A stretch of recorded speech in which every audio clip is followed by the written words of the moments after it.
C'était un spectacle rare et chargé d'émotions sur les tarmacs de l'aéroport international de Goma ce jeudi 12 février 2026, sous un ciel nuageux typique de la région des Grands Lacs, dans un hélicoptère de l'ONU marqué par des lettres blanches, s'est posé sur la piste déserte. À son bord, Viviane Van de Peer, représentante spéciale par intérim du secrétaire général des Nations Unies et de chef par intérim de la mission de l'Organisation des Nations Unies pour la stabilisation arabe démocratique du Congo. Pour la première fois depuis plus d'un an, un appareil civil et humanitaire atterrissait à Goma, l'aéroport fermé depuis le 23 janvier 2025 et les derniers vols commerciaux datant du 26 février, selon le témoignage de la chef onusienne.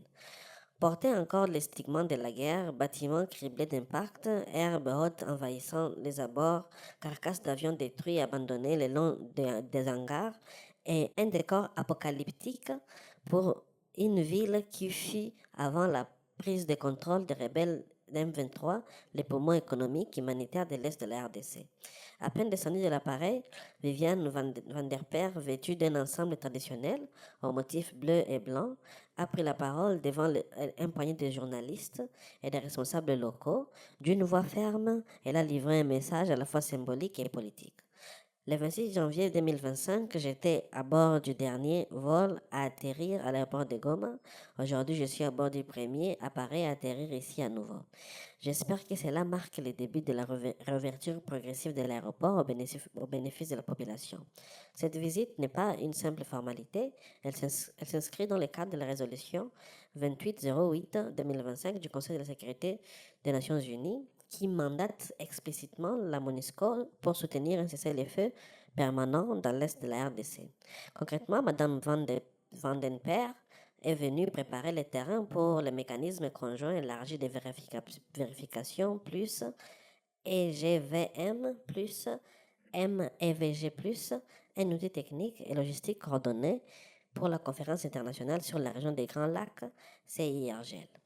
Je me rends en Goma pour appuyer les préparatifs du suivi de la vérification des cessez-le-feu en étroite coordination avec l'architecture des cessez-le-feu établie, y compris l'EGVM+, a-t-elle précisé. La chef de la MONUSCO a également annoncé des échanges immédiats avec les parties prenantes, autorités congolaises, représentants d'AFCM 23 et garants régionaux, pour finaliser les modalités pratiques et procédures de vérification, coordination des équipes, corridors humanitaires, garantie de sécurité et liberté des mouvements pour les observateurs. Dans les prochains jours, une première mission de reconnaissance aérienne décollera vers Uvira, dans le sud Kivu. Ça sera le début d'une reprise graduelle des opérations de la MONUSCO. Vol de reconnaissance d'abord, puis déploiement limité au sol avant une montée en puissance conditionnée dans des garanties de sûreté. Sur le terrain, la nouvelle a été accueillie par un mélange de prudence et d'optimisme.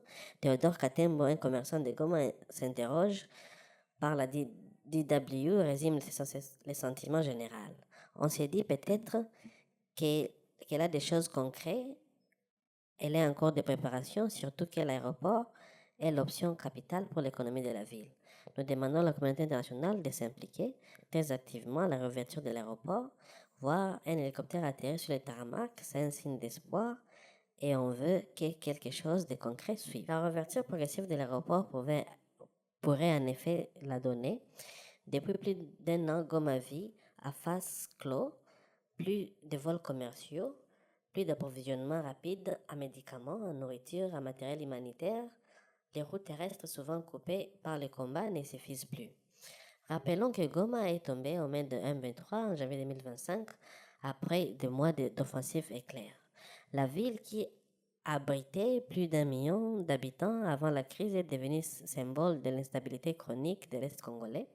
Plus de 7 millions de déplacés dans la région, des massacres récurrents, des viols systématiques et une économie de guerre alimentée par l'exploitation illégale des minéraux.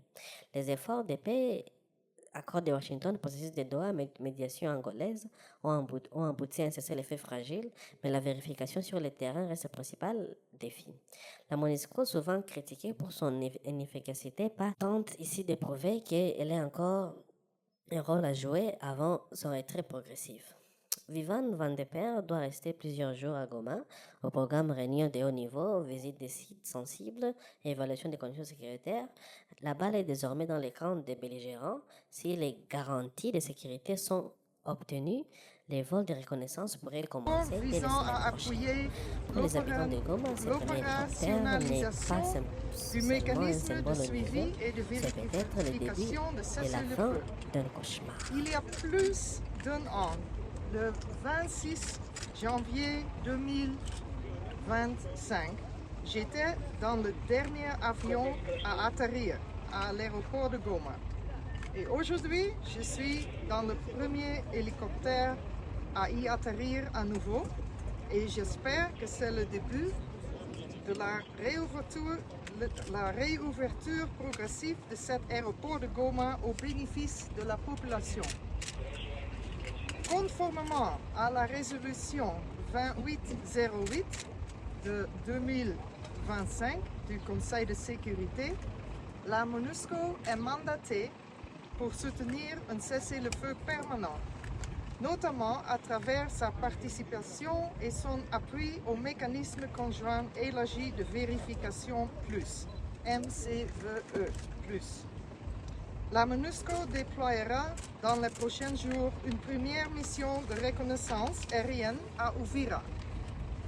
Ma visite vise à échanger avec les interlocuteurs concernés et à faire avancer les préparatifs concrets. Procédures de vérification, coordination, communication et conditions pratiques pour que le mécanisme fonctionne de manière crédible. La MONUSCO continuera d'appuyer le processus de paix en cours.